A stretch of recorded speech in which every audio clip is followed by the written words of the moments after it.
नमस्कार दोस्तों, स्वागत है आप सभी का टुडे एग्जाम स्टडी विवेक सर के यूट्यूब प्लेटफॉर्म पे। फ्रेंड्स, मैं हूं विवेक पांडे। अगर आप किसी भी एग्ज़ाम की तैयारी कर रहे हैं, चाहे सीटेट हो, बीटेट हो, एस्टेट हो, या फिर आप यूपी डीएलएड की तैयारी कर रहे हैं या यूपी डीएलएड में तैयारी करने की सोच रहे हैं, तो आप सभी के लिए बेहद ही महत्वपूर्ण सेशन आज का होने वाला है, जिसमें हम पढ़ेंगे थॉर्नडाइक के नियम को। सीटेट में बहुत फेवरेट टॉपिक है सीटेट का ये, थॉर्नडाइक के नियम, अधिगम के सिद्धांत। थॉर्नडाइक ने अधिगम का सिद्धांत दिया है। जैसे पशु पक्षी पौधे मानव सभी प्रकृति के नियमों के अनुसार जीवन व्यतीत करते हैं, इसी प्रकार सीखने के भी कुछ नियम हैं कि हम कैसे सीख सकते हैं, उसके भी नियम हैं। सीखने की प्रक्रिया है, इन्हीं नियमों के अनुसार चलती है। जो भी हम सीखते हैं वो इन्हीं सब नियमों के अनुसार चलती है। ठीक है ना? जिसमें आज हम यहाँ पे देखेंगे थॉर्नडाइक के सीखने के मुख्य एवं गौड़ दोनों नियमों को सीखेंगे और सीखने और सिखाने में इनका महत्व क्या है। मतलब ठीक है, थॉर्नडाइक के नियम को हम तो सीख रहे हैं, लेकिन इसका इम्प्लीमेंट कहाँ है? क्लास में हम कैसे इसको लागू करेंगे? हमारे पढ़ाने में इसका कैसे प्रयोग होगा? उन सबको भी हम पढ़ेंगे। तो ईएल थॉर्नडाइक ने सीखने के कुछ नियम बताए हैं, जिनके प्रयोग से क्या कर सकते हैं? अध्ययन और अध्यापन प्रक्रिया को और अधिक प्रभावशाली बना सकते हैं।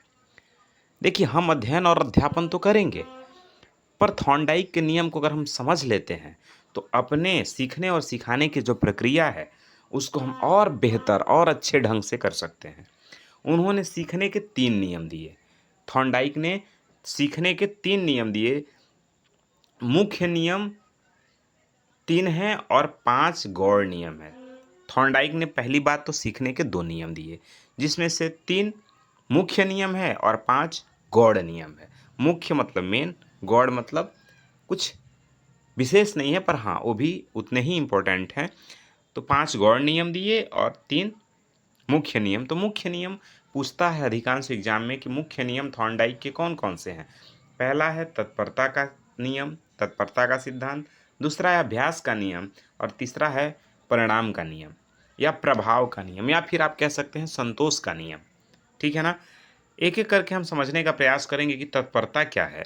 तो तत्परता का नियम ये कहता है कि जब हम किसी कार्य को सीखने के लिए तत्पर होते हैं, तो ही हम उसे शीघ्र यानी जल्दी सीख सकते हैं, वरना हम उसको नहीं सीख सकते हैं।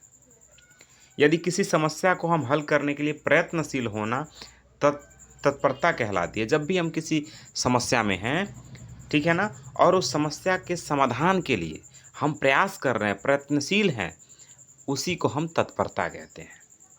जैसे बच्चे गणित के प्रश्न हल करने की इच्छा है। बच्चे, एक लड़का है जिसमें गणित के क्वेश्चन सॉल्व करने की इच्छा है, तो तत्परता के कारण, तत्पर होने के कारण वह उनको अधिक शीघ्रता और कुशलता से कर सकता है। लेकिन मान लीजिए उसी लड़के को गणित में आनंद नहीं आ रहा है, मज़ा नहीं आ रहा है, संतोष नहीं मिल रहा है, संतोष का अनुभव नहीं कर पा रहा है, उसको मज़ा नहीं आ रहा है, तो ठीक इसके विपरीत यानी उल्टा सीखने का नियम होगा।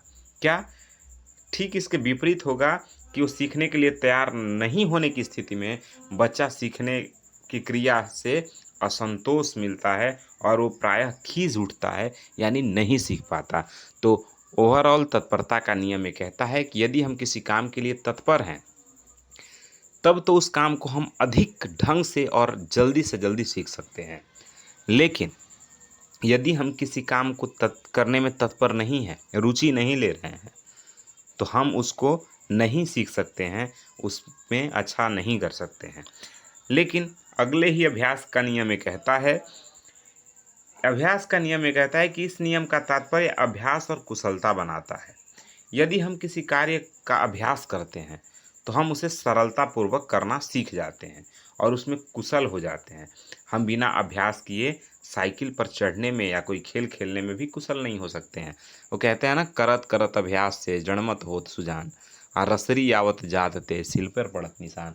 यानी किसी भी चीज़ को बार बार करेंगे तो आप उसमें कुशल हो जाएंगे। अब अभ्यास का नियम यही कहता है कि बच्चे करें, करके सीखें, गलती हो फिर करें, फिर गलती हो फिर करें। जैसा कि थॉर्नडाइक ने किया कि एक बिल्ली को, थॉर्नडाइक का जो थ्योरी है वो एक बिल्ली पे है। बिल्ली को उन्होंने पिंजड़े में बंद कर दिया। पिंजड़े में एक लीवर था, ठीक है, और बाहर में खाना रखा हुआ था।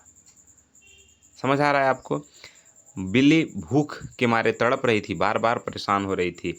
गलती से, मिस्टेक से लीवर पे पंजा पड़ गया और पिंजड़ा खुल गया। फिर दोबारा से बिल्ली खाना खाई, वापस गई, फिर उछल कूद की, फिर मिस्टेक से लीवर पे पंजा लगा और पिंजड़ा खुल गया। फिर बिल्ली को समझ आया कहीं ना कहीं इसी दायरे में जब हम कूदते हैं तो ये लीवर खुलता है। फिर एक समय ऐसा आया कि बिल्ली को जब भी भूख लगे डायरेक्ट बिना सोचे लीवर दबाए और पिंजड़ा खुल जाए। तो ये अभ्यास का नियम कहता है कि आप करके सीखते हैं, अभ्यास से सीखते हैं। यदि हम किसी भी सीखे हुए कार्य का अभ्यास नहीं करते हैं तो उसे हम भूल भी जाते हैं। आप भी बहुत चीज़ पढ़े होंगे लेकिन बार बार उसको नहीं दोहराते हैं तो उसे भूल जाते हैं। तो अभ्यास का नियम हमें भी सिखाता है कि भाई जो सिलेबस एक बार पढ़ लिए, यदि उसका अभ्यास करेंगे तो सीखना हमारा अस्थायी हो जाएगा। ऐसा थॉर्नडाइक बब्बा कह रहे हैं। समझ आ रहा है? थॉर्नडाइक ने कहा कि भाई अगर आप किसी चीज़ को सीखे हैं लेकिन आप प्रैक्टिस में नहीं ला रहे हैं, अभ्यास में नहीं ला रहे हैं, तो आप उस चीज़ को भूल जाएंगे, वो आपके पास अस्थायी नहीं रहेगा। लेकिन यदि आप प्रैक्टिस में ला रहे हैं, अभ्यास में ला रहे हैं, तो वही सीखना आपका अस्थायी बन जाएगा। यही थॉर्नडाइक के अभ्यास के नियम से, अभ्यास से ज्ञान और विस्मृत, जब भी हम किसी काम को नहीं करते हैं, अभ्यास नहीं करते हैं, तो ज्ञान विस्मृत हो जाता है, यानी भूल जाता है। इसे ही अनुपयोग का नियम भी कहा जाता है। अनुपयोग का नियम इसे ही कहते हैं, अभ्यास के नियम को। इसके आगे है प्रभाव का नियम। प्रायः हम उस कार्य को ज़्यादा अच्छे से करना चाहते हैं जिसका परिणाम हमारे लिए हितकर होता है, जिससे हम सुख एवं संतोष मिलता है। यदि हमें किसी कार्य को करने में मज़ा नहीं आता है, बात समझिएगा, यदि किसी कार्य को करने में, सीखने में हमें कष्ट होता है तो हम उस क्रिया को नहीं दोहराते हैं। थॉर्नडाइक के अनुसार जिस कार्य से संतोष होता है उससे उद्दीपन अनुक्रिया संबंध दृढ़ होता है। बात समझ में आ रहा है? जिस काम को करने से हमें कोई लाभ हुआ, उद्दीपक मिला, तो फिर हम उस काम को करते हैं, वरना नहीं करते हैं। और जिस कार्य से असंतोष होता है उससे यह संबंध कमज़ोर होता जाता है। इसी को उद्दीपक अनुक्रिया का भी सिद्धांत कहते हैं। थॉर्नडाइक के सिद्धांत को उद्दीपक अनुक्रिया का भी सिद्धांत कहते हैं। देखिए, एक बात कह रहा है कि समझिए, बच्चा ना तो खाली घड़ा होता है और ना ही बच्चा गीली मिट्टी है। बच्चा तो एक पौधे के समान होता है जिसके लिए हमें वे सभी अनुभव रचने और संचित करने हैं जिनकी मदद से वह स्वयं का विकास करने में सक्षम बन पाए। समझ रहे हैं? चलिए आगे देखते हैं। दूसरा है गौड़ नियम, जो सीखने का गौड़ नियम है। थॉर्नडाइक ने सीखने के 5 गौड़ नियमों का प्रतिपादन किया है। इन नियमों का महत्व मुख्य नियम से कम है, इसलिए ये सभी क्या हैं? गौड़ नियम है। पहला नियम है मनोवृत्ति का नियम, दूसरा बहुअनुक्रिया का नियम, तीसरा आंशिक क्रिया का नियम, चौथा है अनुरूपता का नियम और पांचवा है संबंधित परिवर्तन का नियम। ये सब क्या है, विस्तार से हम समझने का प्रयास करते हैं।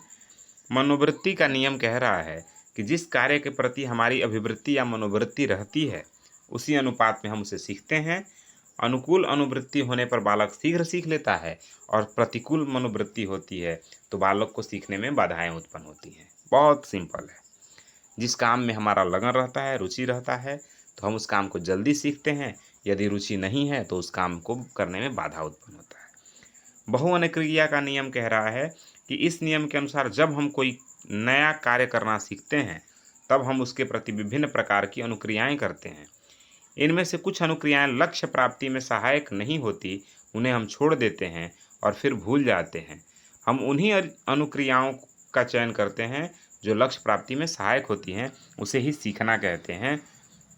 कक्ष में की परिस्थिति में इस नियम के अनुसार बच्चों को स्वयं करके सीखने के लिए प्रेरित करना चाहिए। देखिए, कह रहा है कि हम बहुत सारा काम सीखते हैं, बहुत सारा चीज़ सीखते हैं, लेकिन जो हमारे लक्ष्य में, ठीक है ना, लक्ष्य प्राप्ति में सहायक नहीं है, गौड़ है, उसे फिर हम भूल जाते हैं। ठीक है ना? ये बहुअनुक्रिया का नियम ये सिखाता है कि जो कक्षा में ऐसी परिस्थिति बनाएं कि बच्चे स्वयं करके इसको सीखें। ठीक है। आंशिक क्रिया का नियम कहता है कि थॉर्नडाइक का मानना है कि यदि बच्चों के सामने किसी समस्या को छोटे छोटे भागों में विभाजित कर प्रस्तुत किया जाए, तो एक एक भाग का समाधान किया जाए, तो बच्चे पूरी समस्या को शीघ्रता एवं सुगमता से समझकर संपूर्ण कार्य को पूरा कर सकते हैं। मतलब किसी भी कार्य को छोटे छोटे टुकड़े में बांटा जाए, विभाजित करके बच्चों के सामने दिया जाए, समझाया जाए, तो बच्चे उसे आसानी से समझ सकते हैं। इसलिए शिक्षक को भी चाहिए कि वे बच्चों के समक्ष समस्या प्रस्तुत करते समय उसे विभिन्न अंगों के विषय में बताएं और उन्हें अलग अलग तोड़ तोड़ के पढ़ाएं, छोटा छोटा करके पढ़ाएं।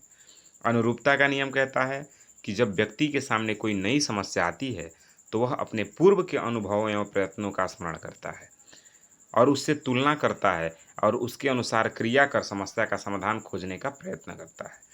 अब इसलिए शिक्षक को चाहिए कि कक्ष स्थिति में वो बच्चों को ऐसे अवसर प्रदान करें जिससे वे अपने पूर्व ज्ञान से नए ज्ञान का स्मरण कर प्रयोग करें, पूर्व ज्ञान से नए ज्ञान को जोड़ के सीखें। ठीक है ना। पांचवा और अंतिम नियम है संबंधित परिवर्तन का नियम। एक नियम कहता है कि नियम को सहचर्य परिवर्तन का भी नियम कहते हैं। इसके अनुसार कोई भी अनुक्रिया जिसे करने की क्षमता व्यक्ति में होती है, उसे एक नए उद्दीपन के द्वारा भी उत्पन्न किया जा सकता है। इसमें क्रिया का स्वरूप वही रहता है, पर परिस्थिति में परिवर्तन हो जाता है। अब शिक्षक को कक्षा में अच्छी आदतों एवं सकारात्मक अभिरुचि को उत्पन्न करना चाहिए ताकि छात्र उनका उपयोग अन्य परिस्थिति में भी कर सकें। बात समझ में आ रहा है?